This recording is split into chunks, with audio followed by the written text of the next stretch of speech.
and Judah, I'm here with the legend himself. It is Mr. Steve Bull. We are back for Ask Bully after a little bit of a winter break. We're back, well, maybe for 1 or 2 more weeks and we'll have another winter break, but that's football's yeah, it's feel. normal. That's normal. Well, first and foremost, since we've last spoken, looking down the pan, 4 defeats in 5. It is a bit like that. Let's concentrate on that. Yeah. Well, you were obviously there for the Chelsea win. I mean, what a night! Fantastic. It was absolutely unbelievable. You know, I think I don't think anybody was expecting anything out of that game because Chelsea are a top quality side. They're going to be thereabouts, even the top 4 at the end of the season. And us on this losing streak was like a bit of a worry. But I know football inside out. You know, it's weird. Like we talked before, first 5 games we're going to be in Champions League. It doesn't happen like that. You know, Wolves are like. Wolves are like this. And to bounce back from them defeats was absolutely unbelievable. I thought they showed the character and the resilience of the squad. It is crazy though when you look at. I remember took it for granted as well. You look at Cardiff and Huddersfield, you think they're 6 points or 4 points minimum. Bang, you've got no points there at all, and then you got someone like Chelsea. And great second half performance. I thought was superb. And then you go to Newcastle, you need to carry that on, and they didn't play particularly well against Newcastle, but they still got the job done. No, because I think I was expecting like Wolves and Newcastle to be more or less down there fighting, like having a good scrap. Newcastle, things are not going right for them at the moment, which we was like that 3 weeks ago. You just have to dig in, roll your sleeves up, and then the luck will come with it.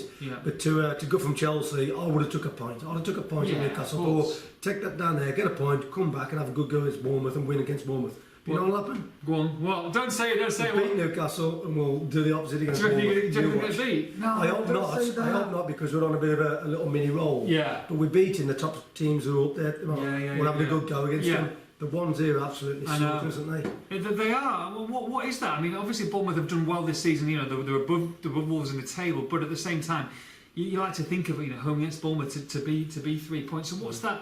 Is it psychologically? Is it up there that you want to play against the big side? Do you get yourself up for it more, or do you think that's too easy to say? I don't think you get up for it more. I just think you take it a bit less. How can I say? I don't know. There's a word where you go into Cardiff, you go, we'll just turn up, we'll win this. Man for man, they're a better side, aren't they? We should win this. And then all of a sudden he kicks in at half time thinking, we've got to raise our game, and then it's too late.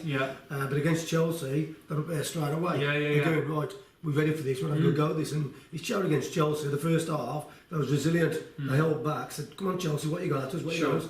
They scored the lucky goal off Cody, whatever. Come out second half, and the gaffer just must says, get at them. Starting on at them, give them a bit of this. Give it Wait, stop. And they didn't like it, and we won the game, and it was a cracking game. But Bournemouth is totally different because they are a footballing side as well. They are a footballing side as well, and I class them as top half as well. So I think it'll be a good game. I just hope the lads turn up to say, get the fireworks out of the way, and come on, let's get out there and roll our sleeves up.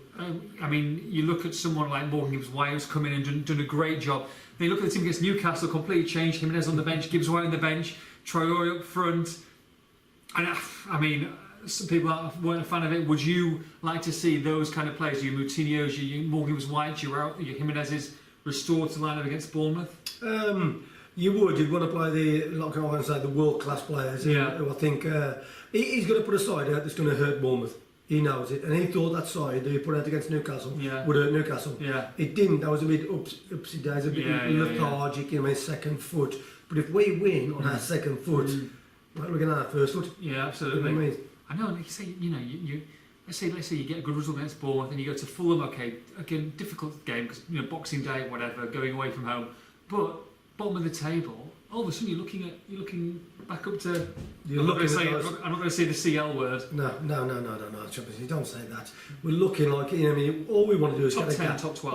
I want to see us in the top 10 and stop there. If we get there and stop there, I think everybody in Wolverhampton will be very, very happy. Okay, right. We've got questions. Okay, questions. Here we go. There's a few older ones here, but they still age well. Okay, here we go. Let's have a look. Me. Oh dear. I'll set up. You knock them down. Here we go. Right. So today, transfer market. We've discussed it before, Bully. But okay, you've got your agent now. So your agent is, let's say, your agent is the man himself. Mendes. The Mendes agent. Yes. So you got the name, man. Thank you. I forgot his name now. So you got George Mendes as your agent. You're in discussions. What are you on? You've got 4 years left on your deal. Man United have come in for you. Arsenal have come in for you. What's your asking price? 4 years left on your deal. On my deal. 4 years left on your Wolves deal. Word, millions. You're 28. You're 28. You're 28. And I've just scored 50 goals. For 28. 28. You're 28. Oh my word. I don't know. You know what I mean? It's a different situation, money or whatever. I wasn't money orientated, so No. I'd probably say, no, I'm all right where I am, and hopefully Wolves will sort me out. Really? But if, yeah, I would do, yeah. But if a club come in like that, But maybe, if they're coming into, let's say you're on 50 a week, and let's say they come in for you, and they offer you 150 a week. That's hard to turn down, isn't it? well, I wouldn't be sitting here with you, would I? If it was like that? You wouldn't. No, you'd have an upgrade on me. You'd have some sort of blonde bombshell asking you questions around the drink. I don't think it's in the it's up to the players now. I think it's up to the agents. Yeah, They make the decisions for They the do, players don't they? itself. I think they do. So I'm not saying secure your future in 1 year. Yeah. You can easily come back to Wolves and try. But I think I'd have stayed, and I'd be hopefully like Wolves did in the past. Look after me, and I'll stop there. Question from me here on the back of this. So let's say you're an average footballer. You bang average football, okay? But you've got just right place, right time. You had a great season. You got injured, but you signed a massive contract for 4 or 5 years on, let's say, 25 grand a week or 30 grand a week. If you use it wisely, you're set up for life, really, aren't you? On that kind of money. If you're just frugal and you look after it and you put it into the right places. And let's say the club want to sell you, or they want you to move on after a year or two, but you've signed that contract with the club, but you know that they want you to sign for less money, get you off the wage bill, you're going to have to maybe drop a few divisions, and you're not going to be earning as much. Can you understand certain players say, no, this money is going to sort me out, I'm going to wait my contract out here, or do you think that it's greedy that they should go to another club and just say, okay, it's not working out, I understand that was a bad contract, and write it off? Yeah.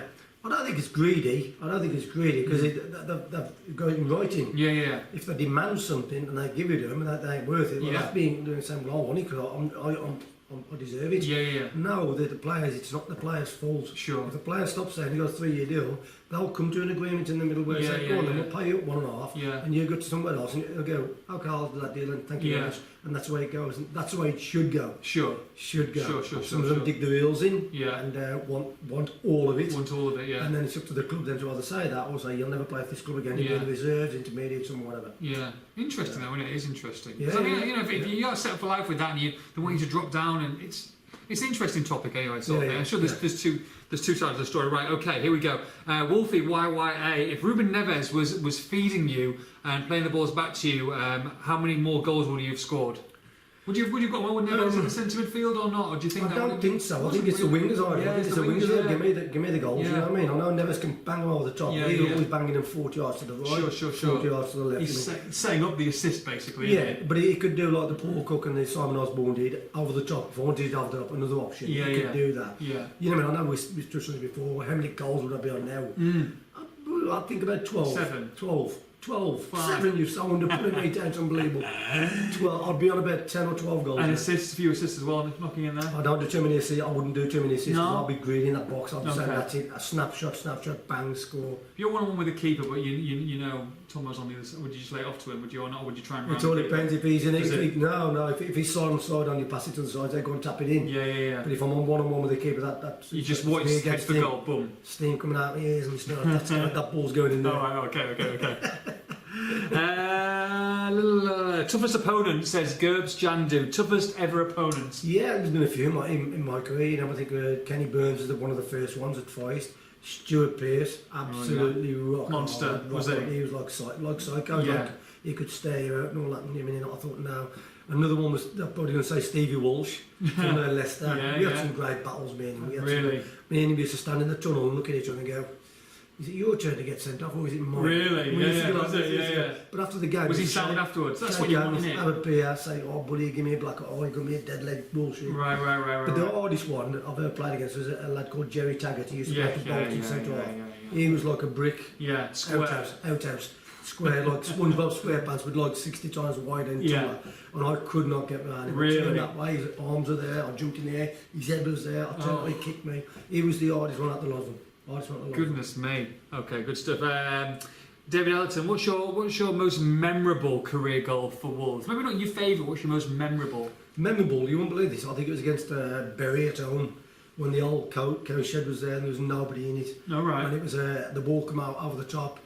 I thied it with my right foot and turned. I thought, what am I doing? You're going to swing it with your left foot. Yeah. And that's my standing leg. Right. I just turned and I went, boom. and it just flew in the top corner. Really? Jeez, I can use it. I can use this.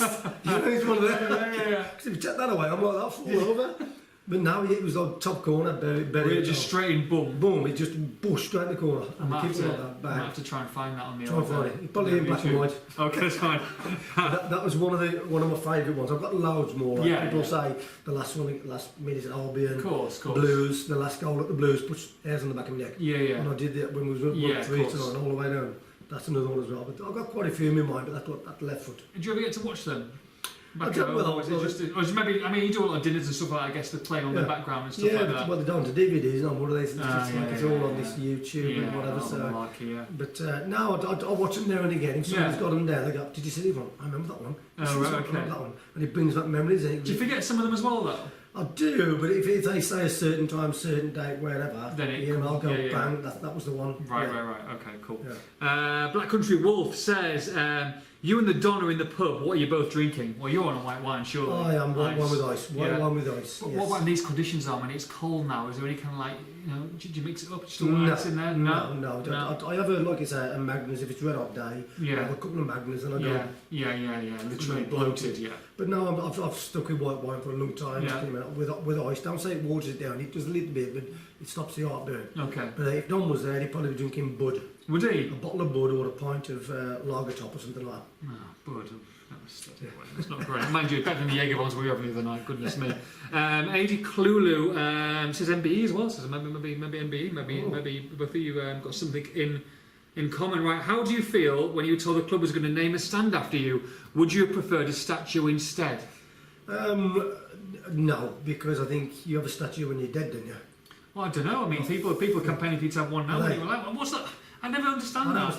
Why can't you have a statue when you were alive? I don't understand that. I don't know. But no, I think that the stand is a massive thing that Sir Jack handed over to me. And when he did, I went, oh, what do you mean? It's John Ireland's. He went, but John Ireland hasn't done anything for the club. He's put money into the club. He hasn't done anything where you've physically on the pitch. I went, well, that's okay. No worries at all. That's fine. And he just put the phone down. That was it. Weeks later, it was up there. You're still very proud when you see it there? Oh yeah. When I got past, I'm going to be embarrassed. Like some people, all I did was score goals, and then when my daughter's telling me, "My dad's going to stand. My dad's going to stand." Yeah. Shut up. It's one of them. They're talking about redeveloping it though. In the next few years. We don't know, do we? It just depends, innit? I mean, there's obviously some ground behind there, but it's a massive task in it, redeveloping Molyneux. It is, and a lot of people, a lot of fans, when I do me talks and me afternoon speakings, whatever, they all actually saying. Bully's available for afternoon speaking. By the way. Yeah. You Can't understand me, but pretty good. But a lot of people are saying, if they do knock the stand down, are they going to rename it back Steve Paul? Yeah, of course they're going to do. Do you know? What of course they're going to do? Oh, there'd be an absolute public outcry. Are you joking? I mean, it might be the Fosun sponsored stand. Well, it could be something like that. You know what I mean? Some sort of mouthful. Oh dear. But we don't know with the ground at the moment, do we? We don't know. No. But you'd be happy about it, would you? I'd be happy. I think there's no way they can develop it without losing a lot of venue. No, yeah, exactly. So the only way I think I can, I've not heard nothing. I swear I've not heard nothing. The only way I think they can do that is build the ground somewhere else until it's fixed and done, then move. Right, okay. That's the only thing I can think of how they can do it. Otherwise, I'll have to knock one complete stand down, which is going to lose a lot of venue. Unless a lot of people, yeah. You got Bob the Builder who can do it in like 2 months. Yeah. You ain't going to do it. No. Well, But, I know a lot of people want the tradition, want it to stay where it is because it's actually in the city itself. Yeah. I'd like to see that myself. Okay. But it's how they're going to do it. How many do you reckon they could sell? They could get on a match. Let's say 3 or 4 years time, established Premier League. Europeanish football. Let's say a Europa. That's where you want to be aiming top 8 every single year, and maybe the odd year, you never know. What do you reckon? 40, 45, 50 really? 50. I think if they build a stand like the big one, the new WV1 is, all the way around, that will hold about 45, 50,000. Really? And they'll get that, do you reckon, a week? Oh, easy. Yeah? Easy. Yeah. It'll stop people asking me for season tickets anyway. Oh, no, you don't need that, do you? No. Especially with Chelsea, you just had Chelsea as well, you've got Liverpool coming up. Oh, what games for you? 2 Liverpools, eh? I know. Flipping hell. Mind you, just released the ticket prices for that on TV, it's 30 quid, 35 quid a pop. So it is. For the cup games. It's on, oh no. It's on it's going to be a tenner, yeah, it's on telly, it's on BBC. I don't Still know. say It's only just come out today. Interesting. Right, a couple more questions before we finish. Matt, 123525. It's very catchy, Matt, that one. On Saturday, do you go back to the team that beat Chelsea, which means you drop Neves? What do you reckon? Because obviously Neves he's not been the Neves we know and love, has he, this season? No, dropped is a big word. Yeah. Leave him out. Yeah. You mean I would have stuck to the side that played Chelsea, that should have played Newcastle. I would have done it. When he changed all around, I mean, there's got to be some thought in this. Has got to be. You know what I mean?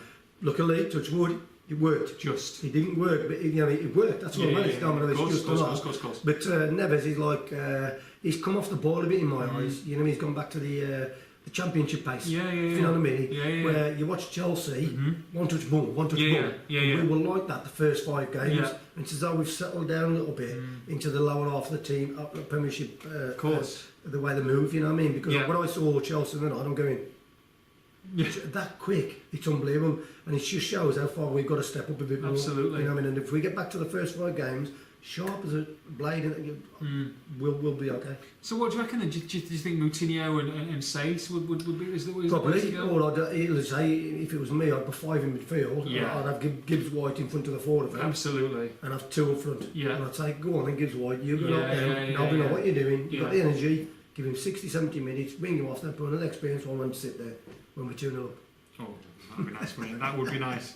Last one, now got King Wolf 84. Easy question. Who is the bee's knees? At Tim Spade Star or at Enjuda Star?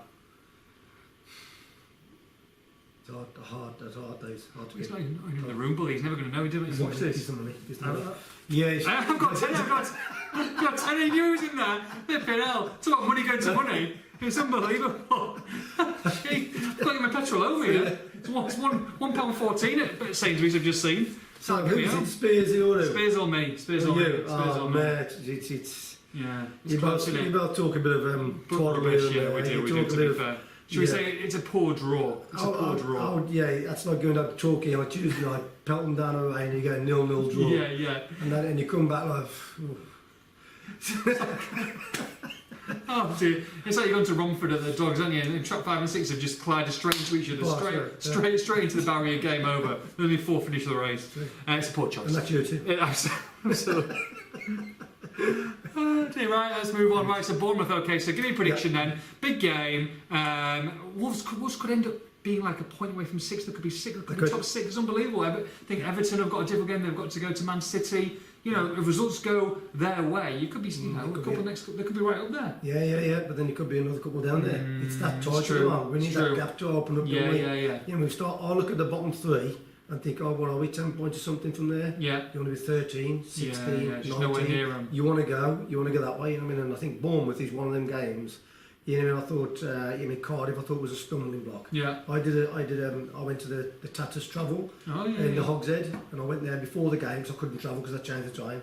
And they asked me to ask me questions and stuff like that, or whatever. And I says, what do you think predictions? So I went, I'd go 2-1 either way. Really? And that's what I went, either way, because it could be a stumbling block. Yeah. Bournemouth, I think they're there as a good footballing side, and if we match them in footballing size, we might have more firepower to get the goals, but we need more than what we need the first goal. We ain't getting the first goal quick. We need to get an early one. Because heads do go down a little bit too easily recently, haven't they? If they've gone 1-0 down, they just look like they're just... And then it takes half time for the gaff to go out there. You're bigger and better than this. You've shown, you've proved it. Get out there and do it. So I would just want an early goal. Okay, score prediction then? Score prediction? Oh, that was a bit late. 2-1, 3-1. 2-1, 3-1, okay. Well, either side again? No. Hedge your bets? 2-1, 3-1, 1. 2-1, 3-1, 1. Okay, get your bets on there. Right, that's it. We shall have the last one of Ask Bully before Christmas next week, where we'll be previewing the big game against Fulham on Boxing Day. You're not going to that one, are you? No. No, of course you're not. Midday kick-off on Boxing Day. I've got set up at 6 a.m. Absolute disaster. This is in the... They go mad. Can you imagine that? Well, just go back. Just go down. Turkey. Just go there on Christmas night and then you're going to stay over. I'll tell you. I'll watch it on there. It's a no-brainer. I wish I could as well. Unfortunately, I won't be. Right, from me, from Steve. Have a great one. Take care. 3 points. Bye-bye.